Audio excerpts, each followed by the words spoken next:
오늘 위해 투자하자 제페예요. 주식 투자는 적립 매수해, 분할 매수해 이런 얘기 정말 쉽게 많이 하죠. 이제 막 투자를 시작하는 입장에서는 조금씩 매달 조금씩 주식을 사 모은다는 이야기가 생각보다 매력적으로 들려요. 분할 매수라는 말을 들어도 나눠서 사라는 뜻이네? 이런 생각이 들면서 생각보다 쉽게 느껴지기는 하죠. 근데 다시 한 번만 생각해보면 이게 정확하게 어떤 의미지? 얼마를 해야 되지? 언제 해야 되지?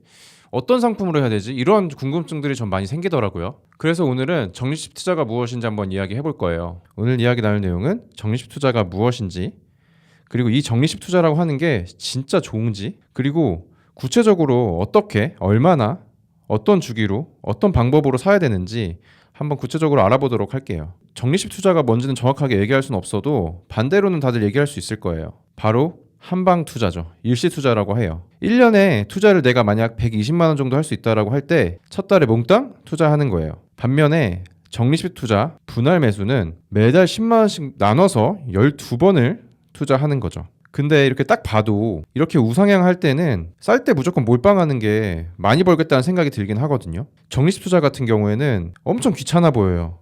여러 번 매매를 해야 되죠. 그리고 수익률도 몰빵에 비해서 낮을 것 같아요. 하지만 시장이 이렇게 오르기만 하는 경우는 사실 거의 없고, 내가 시장이 저점인 시점에 목돈이 막 있는, 필요할 때마다 목돈이 생기는 일도 잘 안 생겨요. 그런데 이 적립식 투자라는 거를 이제 구체적으로 해보려고 해도 생각보다 방법들이 여러 가지가 있더라고요. 적립식 투자를 한다는 것은 분할 매수를 한다, 주식 모으기를 한다, 이렇게 말하는 거랑 거의 비슷한 의미예요. 분할 매수 방법을 3가지 정도 가져와 봤어요. 일단 정량 분할 매수라는 게 있어요. 이거는 매달 정해진 날에 몇 개씩 사 모으는 걸 말해요. 예를 들어서 1월에 5,000원, 2월에 15,000원, 3월에 10,000원 이렇게 주식이 가격이 변동을 하더라도 1월 달에 5개면 25,000원을 드는 거고, 2월 달에는 15,000원이니까 75,000원을 들여서 사는 거고, 3월에는 다시 5만 원을 들여서 5주씩을 사는 거죠. 그 다음에는 정액 분할 매수라는 게 있어요. 이건 매달 정해진 날에 3만 원어치 사 모을 거야. 이런 식으로 정해진 금액만큼 산다는 뜻이에요. 이 똑같은 주식 그래프를 봤을 때 1월에는 5,000원이었으니까 5,000원짜리 6개를 살 수가 있겠죠. 2월에는 15,000원으로 비싸니까 3만 원 있었다면 2주를 살 수 있었을 거고, 3월 같은 경우에는 3주를 살 수 있었을 거예요. 이렇게 정액 분할 매수법은 주가 변동에 따라서 살 수 있는 주식 수가 달라집니다. 사실 이것만 있는 게 아니에요. 사실 굉장히 복잡한 방법도 많이 있을 수 있는데, 하락폭에 따른 분할 매수 이런 나름대로의 규칙을 세울 수도 있어요. 예를 들어 지난달 대비 10% 하락하면 3만 원어치를 살 거야. 반면에 10% 하락하지 않으면 안 살 거야. 이런 규칙을 가질 수도 있다는 거죠. 이런 경우에는 1월에 만약에 내가 3만 원어치를 샀다라고 하면 2월에는 올랐으니까 안 사는 거고, 3월은 다시 2월에 비해서 주가가 하락했기 때문에 이때는 사는 거죠. 이런 식의 방법들도 있고, 사실 응용법은 굉장히 다양할 수 있어요. 그런데 저희가 보통 분할 매수하자, 주식을 모으자 이렇게 말할 때는 저희가 추천하는 방식은 바로 정액 분할 매수법이에요. DCA라고도 표현을 합니다. 왜 정액 분할 매수를 유난히 추천하는지 더 이야기를 해볼게요. 일단 정액 분할 매수 방법은 아까 말씀드린 대로 매월 투자금이 일정해요. 근데 우리 월급도 일정하잖아요.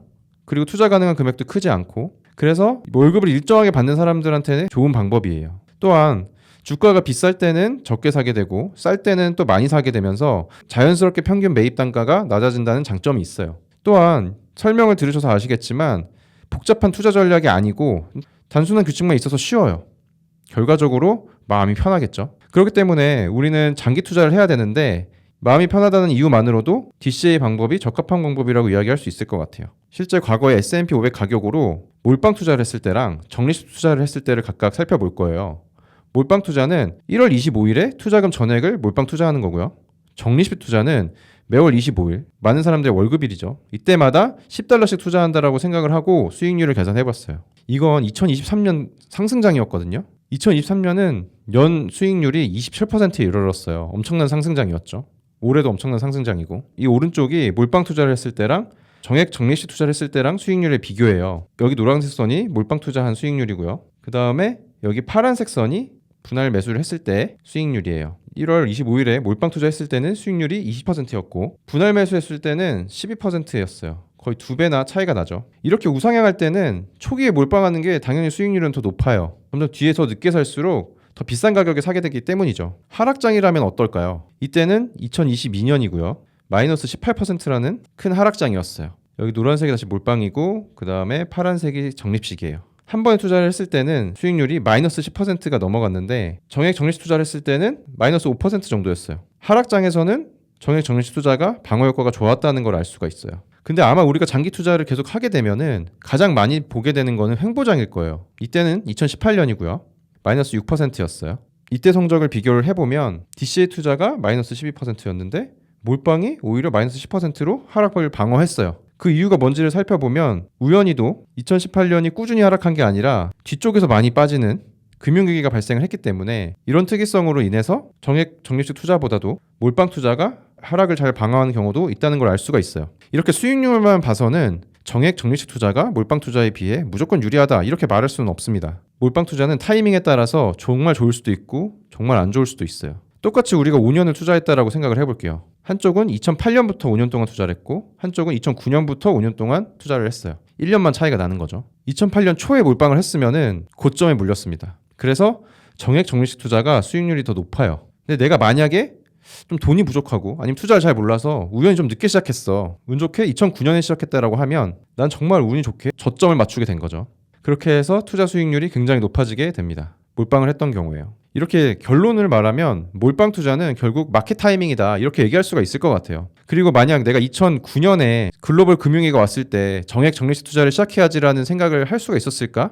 사실 그건 굉장히 어려울 수도 있거든요. 그래서 저는 몰빵 투자를 하는 게 투자 위험이 너무나 커서 안 하는 게 낫다라고 생각을 합니다. 첫 번째 이유로는 우리는 절대 저점을 알 수가 없어요. 이게 가능한 분들이라면은 미국 S&P 500 투자 말고 보다 변동성이 있고 위험한 그런 투자를 하시는 게 훨씬 더 빠르게 부에 이르는 길이겠죠. 이걸 맞출 수 있으면 단타를 빨리빨리 쳐가지고 훨씬 더 빠르게 부를 이룰 거예요. 근데 저는 이런 건 불가능하다고 생각합니다. 두 번째는 내가 저점을 찍을 때마다 목돈이 있다? 이런 것도 참 어려울 거라고 생각해요. 왜냐면 저점이 오는 순간 금융위기가 오거나 큰 경제적인 위기가 왔을 때 저점을 향해 가는데 나는 그럴 때마다 항상 목돈을 모아놓을 수가 없고 우리는 항상 인생 초기에 중기에 계속해서 돈 들어갈 일들이 생기잖아요. 그래서 제 생각에 저점인 순간에 내가 목돈이 항상 있다. 이건 불가능한 일이라고 생각해요. 세 번째 이유는 내가 3번 중에 2번의 저점을 맞춰서 큰 수익을 냈다라고 해도 한 번만 삐끗해도 지금까지 얻은 모든 수익을 날릴 수 있다는 위험이 있다는 거예요. 결론은 몰빵 말고 정액 적립식 투자를 하자입니다. 그렇다면 투자 금액은 어느 정도가 적당할까요? 제가 좀 찾아보니까 월급의 한 10%에서 한 20% 정도 부담 없는 금액으로 설정하는 게 좋다고 해요. 만약에 내가 연봉 4천만 원의 직장인이라고 하면 실수령액이 약 월 300만 원 정도 되거든요. 그러면 나는 한 10% 정도, 한 30만 원 정도로 투자해야지 이렇게 생각하는 게 적절할 것 같아요. 좀 여유가 있다면 60만 원까지도 해볼 수 있을 것 같고요. 이렇게 작은 금액을 추천드리는 이유는 중도 인출 염려가 없어야 되기 때문이에요. 장기 투자해야 되는 돈이기 때문에 당장 없어도 괜찮은 그런 돈들로 구성이 되어야 합니다. 당장 내가 들어갈 돈이 많고 저축도 너무 많이 하고 있어 라고 한다면은 훨씬 더 적은 돈으로 하는 것도 괜찮아요. 저는 5만 원, 10만 원 아니면 단돈 10,000원이라도 괜찮다고 생각합니다. 이렇게 일단 시작을 하고 나중에 수입이 늘면 그리고 다른 수입이 생기면 그 비율에 따라 투자금을 조금씩 늘려가면 돼요. 이렇게 나의 첫 투자로 정액 적립식 S&P 500 투자를 시작하고 이후에 내가 자연스럽게 실력이 늘면 그때 내 목적에 따라서 다양한 투자를 해보면 좋겠습니다. 우리가 실제로 정액 적립식 투자를 하게 되면 미래에 얼마 정도 수익이 생길까 이게 궁금해서 계산해봤어요. 우리는 월 30만 원씩 투자를 시작할 거고 매년 5%씩 투자금을 늘려간다라고 가정을 해볼게요. 직장인들 연봉 인상률이 평균적으로 5%라고 하더라고요. 물론 아닐 수도 있지만 30년 동안 30만 원씩 투자하고 매년 5%씩 늘려가면 30년 후에 총 투자금은 약 2억 4천만 원 정도 되더라고요. 근데 내가 이 돈을 그냥 갖고 있는 게 아니고 S&P 500 연평균 수익률 10%를 꾸준하게 얻었다라고 하면 전체 자산은 복리에 힘이 붙어서 약 10억 정도가 돼요. 내가 만약 50만 원 투자를 했다면 총 투자금은 한 4억 정도 되고 30년 후에 모이는 돈은 16억 정도가 되죠. 그러면 장기 투자는 언제 시작하는 게 좋을까요? 많은 분들이 지금이 저점이냐 조정 올 때 들어가는 게 낫지 않냐 이런 말씀을 많이 하시는데 저희는 항상 당장 시작해라 라고 말씀을 드려요. 왜냐하면 내가 저점과 고점을 맞출 수가 없을 뿐더러 장기 투자 수익률에서 가장 중요한 거는 바로 투자 시간이라고 하거든요. 이것저것 따지고 고민하는 것보다는 시작하는 게 낫습니다. 그렇게 시작하기 위해서는 가장 쉽고 편한 방식을 찾는 게 중요하다고 생각해요. 통장을 쪼개고 돈을 나누고 장기적인 재무 계획을 세우고 자산을 나누고 이런 것들부터 알아보기 시작하면은 시작하고 싶지도 않아요. 시작하기 전에 지치게 되죠. 디테일한 것들은 시간이 지나고 수익이 커지고 꼭 필요한 순간이 왔을 때 그때 조금씩 조정해도 괜찮아요. 심지어 내가 조금이라도 싸게 살 수 있는 시간? 이런 것도 없어요. 알 수 없죠. 그래서 신경 안 쓰고 내가 가능하면 머리 안 쓰고 편하게 할 수 있는 방법이 무엇이지? 거기에 맞게 계획을 세우시면 좋습니다. 그래서 저는 월급 들어오는 날이나 신용카드 대금 빠져나가는 날, 그 날에 투자금을 옮기고 그냥 그날 가격으로 살 수 있을 만큼 사자, 이런 방식으로 하는 걸 추천드립니다. 왜냐? 제일 편하니까요. 투자 금액과 방법을 정했으니까 주식을 모을 계좌랑 종목을 골라야겠죠. 국내 주식시장에 상장된 S&P 500 ETF들은 일반 계좌, 그다음에 연금저축계좌, IRP, IS 이런 절세 계좌에도 모두 투자할 수가 있어요. 어떤 계좌에서 하는 게 나한테 맞을지는 제가 지금 올려드린 영상을 참고해주세요. 국장에는 거의 똑같은 종목이 14개나 있거든요. 근데 이 중에 수수료가 싸고 규모가 큰 것을 고르면 돼요. 저희가 2023년 데이터를 가지고 분석을 좀 해보니까 아직까지는 코덱스 상품이 괜찮은 것 같아요. 미국 시장에 상장된 ETF를 직접 투자하는 것도 괜찮은 방법이에요. 하지만 절세 계좌는 이용할 수가 없고 일반 계좌, 일반 주식 계좌만 이용할 수가 있어요. 투자할 수 있는 종목들은 뭐 스파이, IBB, 부, 뭐 SPLG가 있는데 이 중에서 수수료가 싸고 주당 가격이 낮은 SPLG가 괜찮은 것 같아요. 2023년에 국장과 미장에 상장된 S&P 500 ETF들을 각각 비교해봤어요. 그런데 수익률 차이가 생각보다 국장은 많이 납니다. 국내 상장 ETF들은 미국 상품들과 비교해서 운영이 약간 더 어렵기도 하고 수수료 구조도 복잡해요. 또 환율 변동도 수익에 큰 영향을 미치기도 하고요. 결과적으로 상품 간 수익률이 생각보다 꽤 많이 났습니다. 반면에 미국 상품들은 상품별 차이가 사실 거의 없어요. 하지만 우리는 월급을 달러로 받지 않고 원화로 받으니까 결국 미장 직투 수익률도 환율의 영향을 많이 받을 거예요. 저희는 연금저축계좌의 절세 혜택, 장기 투자를 위한 혜택이 워낙 좋아서 IRP나 연금저축계좌로 투자하는 걸 추천을 많이 드리고 있는데요. 미장 직투도 나쁘지 않습니다. 편한 방식으로 하면 돼요. 하지만 내가 미장 국장 중 어디에서 투자하는 게 더 좋을지 고민이 많이 된다면 지금 나오는 영상을 참고해 주세요. 이런 종목까지 정해도 이후에 실제 주식 앱을 깔고 그다음에 구매하는 과정도 저는 쉽지 않더라고요. 그래서 제가 쓰는 KB증권 앱 화면을 한번 가져와 봤어요. 일단 월급을 받으면 주식 투자할 계좌를 옮겨야겠죠. KB증권 앱을 열고 돋보기를 누르면 마이 연금을 검색합니다. 그러면 이 계좌에 들어가서 여기 투자 현황을 누르면 여기에서 내가 갖고 있는 계좌들의 현황을 확인을 할 수가 있어요. 그래서 이 계좌번호를 기억을 해놓고 적어놓고 월급 계좌에서 주식 계좌로 내가 정한 투자금을 자동이체 걸어놔는 것도 좋은 방법인 것 같아요. 직접 하는 것도 크게 어렵지 않아요.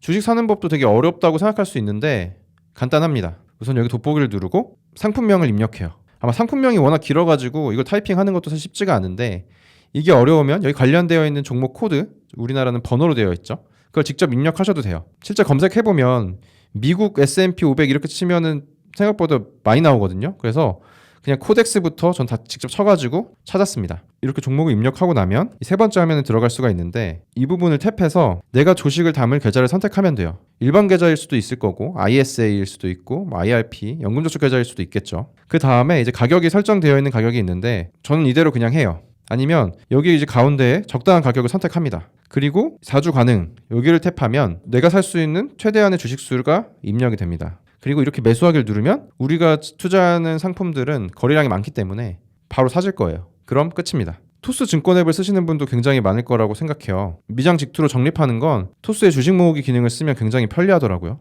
이건 토스 증권 앱이고요. 여기에서도 돋보기를 누르고 SPLG를 검색합니다.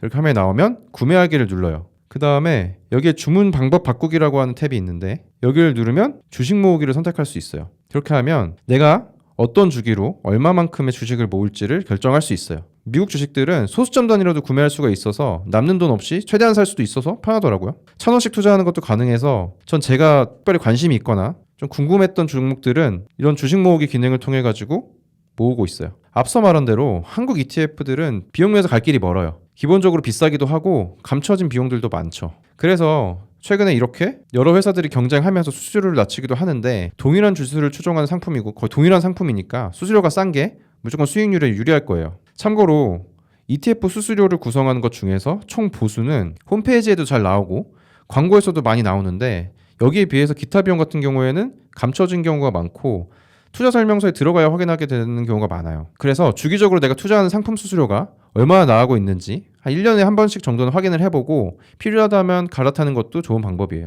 오늘 말씀드린 내용을 요약해 볼게요. 일단 정액 적립식 투자는 쉽고 편리하게 하는 게 최고예요. 월급의 10% 정도 부담 없는 금액을 정하고 주식계좌로 옮기고 살 수 있을 만큼 최대한 사면 됩니다. 그리고 다음날 반복하면 돼요. 1년이 지났을 때 더 좋은 상품이 나왔거나 수수료를 인하했으면 그 상품으로 갈아타면 됩니다. 정액 적립식 투자를 하기 가장 좋은 시기는 바로 지금입니다. 오늘은 정액 적립식 투자가 무엇인지, 정말 좋은지, 그리고 구체적으로 어떻게 해야 되는지에 대해서 간단하게 알아봤어요. 알아보니까 월급쟁이 개인 투자자들한테는 가장 좋은 방법인 것 같습니다. 하지만 S&P 500으로 이런 투자를 하기 가장 어려운 이유가 뭐냐면 정보가 너무 많아서 완벽하고 싶은 마음이 생겨서 시작이 어려워지는 거예요. 어떤 증권사를 선택해야 되지? 어떤 계좌로 해야 되지? 어떤 상품을 골라야 되지? 얼마를 해야 되지? 나중에 세금 내야 되면 어떡하지? 이런 디테일은 아직 신경 쓸 필요가 없어요. 나중에 수익금이 커지고 투자금이 커지면 그때 필요할 때 조금씩 배워가면 됩니다. 그리고 그때 가면 내가 세금을 걱정해야 될 정도가 되면 전문적인 도움을 받는 게 훨씬 좋다고 생각해요. 우리한테 가장 중요한 건 쉽고 편하게 지금 당장 시작하는 거예요. 제프와 지호는 앞으로도 장기 투자의 이점, 그리고 쉽고 편리하게 시작할 수 있는 방법, 이런 것들을 알려서 시작을 돕고 우리가 먼 미래에 큰 수익을 낼 수 있을 때까지 꾸준히 함께 할 수 있도록 하는 좋은 콘텐츠를 만들어 나가도록 하겠습니다. 감사합니다.